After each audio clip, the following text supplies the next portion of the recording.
Lundi 27 mai 2024. Méditons chaque jour la parole de Dieu à travers ses évangiles. Va, vends ce que tu as, puis viens, suis-moi. Marc, chapitre 10, versets 17 à 27.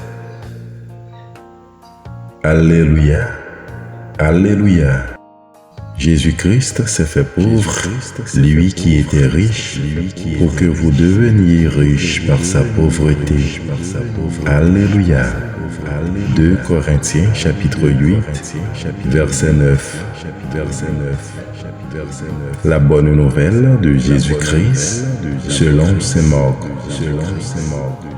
En ce temps-là, Jésus se mettait en route quand un homme accourut et, tombant à ses genoux, lui demanda « Bon maître, que dois-je faire pour avoir la vie éternelle en héritage ?»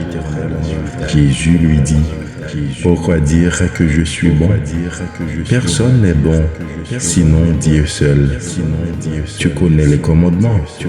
Ne commets pas de meurtre, ne commets pas d'adultère, ne commets pas de vol, ne porte pas de faux témoignages, ne fais pas de tort à personne, honore ton père et ta mère. » L'homme répondit « Maître, tout cela, je l'ai observé depuis ma jeunesse. » Jésus posa son regard sur lui et il l'aima. Il lui dit « Une seule chose te manque. Va, vends ce que tu as et donne-le aux pauvres. Alors tu auras un trésor au ciel. Puis viens, suis-moi. » Mais lui, à ces mots, devint sombre et s'en alla tout triste, car il avait de grands biens.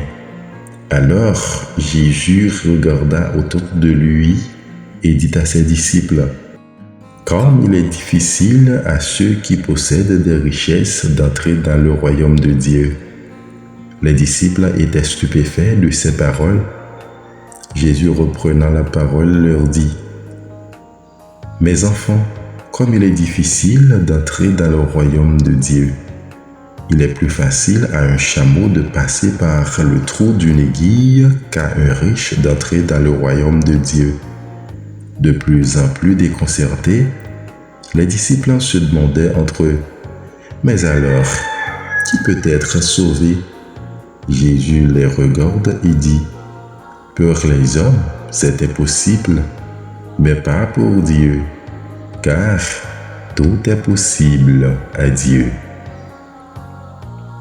Acclamons la parole de Dieu. Bonne journée et bonne semaine en compagnie de notre Rédempteur.